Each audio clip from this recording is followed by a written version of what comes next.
कि उनके पास में लोकल मोनोपोली, लोकल बिल्कुल एवरेज लोगों की मोनोपोली है। उसके अगेंस्ट अगर आपने कुछ अच्छा दिया, तो बॉटम ऑफ पिरामिड, पिरामिड समझो ऐसे, ये देश के सबसे अमीर लोग, ये मिडिल क्लास और ये लोअर मिडिल क्लास लोग। लोअर मिडिल क्लास लोग ज़्यादा देने को तैयार होते हैं क्योंकि उनके पास चॉइस कम होती है। बॉटम ऑफ पिरामिड मतलब ये वो लोग हैं जो अपने इकोनॉमिक पिरामिड के 2/3 ऑफ द पॉपुलेशन है। 2/3 पॉपुलेशन, इसका मतलब है कि पुअरेस्ट मार्केट आपके लिए बहुत बड़ी रेवेन्यू जनरेटिंग हो सकती है। मैं बड़े कॉर्पोरेट्स का एग्जांपल दूंगा आपको, लेकिन इसके लिए अगर आप उनके अपने प्रोडक्ट को उनके हिसाब से टेलर कर दो। मैं उदाहरण दूं क्या? उदाहरण से बात जल्दी समझ में आती है। एग्जांपल देता हूं, आपको पता है 45% सॉफ्ट ड्रिंक, कोल्ड ड्रिंक गांव देहात में बिकती है। 50% मोटरसाइकिल गांव देहात में बिकता है। 60% सिगरेट गांव देहात में बिकता है। 55% एफएमसीजी प्रोडक्ट, ये सब का सब रूरल मार्केट में बिक रहा है। 50% नेशनल इनकम जो हमारे देश की आ रही है, वो भी गांव देहात से आ रही है। People don't know that. LIC को देखो, एलआईसी की 50% से ज्यादा पॉलिसीज जो हैं वो रूरल मार्केट में बिकती हैं। जितने भी एसकेयूज हैं, उसका 40% सब का सब रूरल मार्केट से आता है। रूरल मार्केट बहुत बड़ी है, 150 करोड़ में, 140 करोड़ में लगभग 100 करोड़ लोगों की मार्केट है। एग्जाम्पल और देता हूं आपको, एग्जाम्पल से बात जल्दी समझ में आती है। एफएमसीजी क्या करा उसने सोल्यूशन? शैम्पू को छोटे सैशे में बेचना शुरू किया, इसको बोलते हैं बॉटम ऑफ पिरामिड। टेलीकॉम ने प्रीपेड सिम कार्ड ला दिया, रिलायंस जियो ने, इसको बोलते हैं बॉटम ऑफ पिरामिड। हाँ, ये टॉप 40 करोड़ के लिए नहीं, नीचे के 100 करोड़ लोगों के लिए है। टाटा नैनो, ऑल्टो, वैगनार, ये बॉटम ऑफ पिरामिड है। फ्रिज नहीं खरीद सकता आदमी, तो कंज्यूमर प्रोडक्ट में छोटू कूल, छोटा फ्रिज गोदरेज का, बॉटम ऑफ पिरामिड के लिए लेके आया, बहुत बड़ा कंट्रीब्यूटर इनके। मैक आलू टिक्की बर्गर मैकडॉनल्ड्स में, ये बॉटम ऑफ पिरामिड का मार्केट है, मिडिल ऑफ पिरामिड का मार्केट है। कोका कोला ने एक छोटा बॉटल लेकर के आता है कि बॉटल रिटर्न करके 8 रुपए आपको मिल करके दूसरी कोल्ड ड्रिंक मिल सकती है। ये क्या बॉटम ऑफ पिरामिड मार्केट है। लोग इनको नॉन कंज्यूमर समझते हैं अपनी इंडस्ट्री में। भाई मेरा कंज्यूमर है टॉप आदमी, वो है मेरा नॉन कंज्यूमर। लेकिन इसके माइंड में कुछ बैरियर है, आपकी सर्विस में कुछ बैरियर है। उन बैरियर को हटा के नॉन कंज्यूमर को कंज्यूमर बना सकते हो। यानी कि जो कस्टमर बनने लायक नहीं था उसको कस्टमर बना दो। यानी कि जो नहीं खरीद सकता तो उसके लिए मैं ऐसा क्या करूं कि वो खरीद ले। यानी कि मैं क्या परिवर्तन लेकर के आऊं, क्या सोल्यूशन आर्किटेक्चर लेकर के आऊं जिससे मैं सॉल्व कर सकूं उस अनकंटेस्टेड मार्केट स्पेस में। इस मार्केट में कंपटीशन नहीं, कंपटीशन खाली बड़ी मार्केट में है।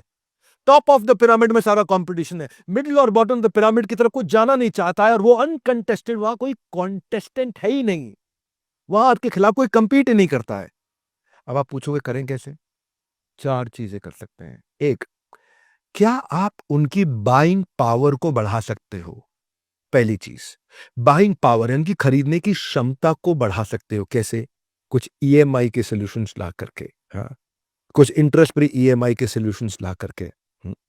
आप उनके लिए उनके हिसाब के कस्टमाइज्ड प्रोडक्ट ला करके।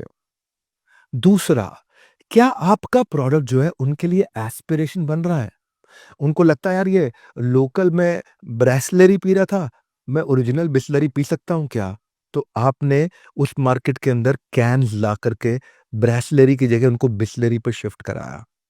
आपने लोकल, आपने अ, कोको कोलो की जगह कोका कोला 8 रुपए में कैसे ला दी? उनकी एस्पिरेशन इंप्रूव कर दिया, मैं ओरिजिनल चीज ले रहा हूं मैं अभी। तो पहली चीज, उनका खरीदना आसान करे, बाइंग पावर बढ़ा दे। दूसरी, एस्पायरिंग हो, ताकि गांव वाला अपने आप को थोड़ा आगे बढ़ता हुआ देखे, अरे मैं ऊपर बढ़ रहा हूँ। तीसरी चीज, सोल्यूशन लोकलाइज्ड होना चाहिए।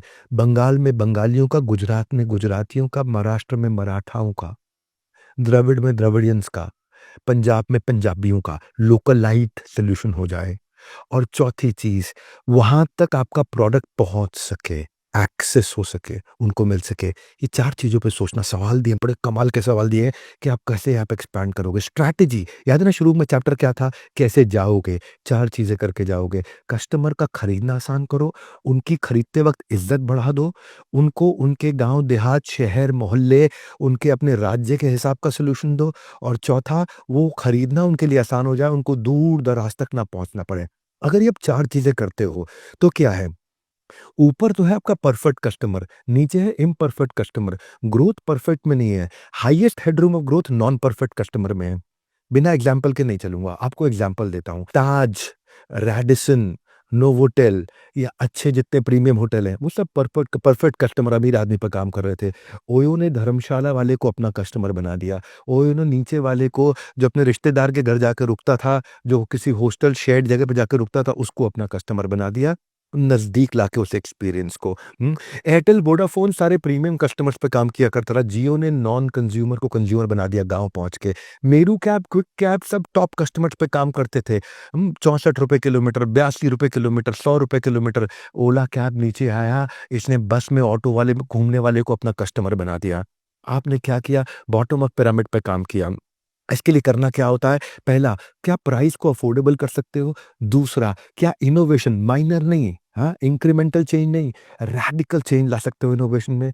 और तीसरा, अगर आप वहाँ नहीं पहुँच सकते, तो कोलैबोरेशन करोगे, कौन आपको वहाँ पहुँचा सकता है? क्योंकि आप पहुँचोगे तो बहुत कैपिटल, बहुत कॉस्ट जाएगी और कोई कोलैबोरेटर आपके साथ डिस्ट्रीब्यूशन वहाँ पहुँचा दे, तो आप बहुत जल्दी पहुँच जाओगे। ये 3 चीज़ें अगर आपने करी, आप बॉटम अप पिरामिड को समझ जाओगे। आपको एजुकेट करना पड़ेगा सेमी लिटरेट मार्केट को, नीचे की मार्केट को, अपनी प्रोडक्ट रेंज के मांग।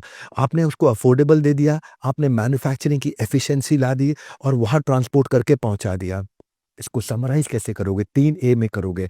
आपने नीचे के गरीब तबके को अवेयर कराया, उसके लिए अफोर्डेबल कराया और उसके तक अवेलेबल करा दिया, पहुँचा दिया। उसको दिमाग से अवेयर कराया, उसकी जेब पे अफोर्डेबल बनाया और उसको खरीदने के लिए अवेलेबल कर दिया। अवेयर अवेयरनेस, अफोर्डेबल, अवेलेबल, क्या गेम चेंजिंग चीज़ें हैं।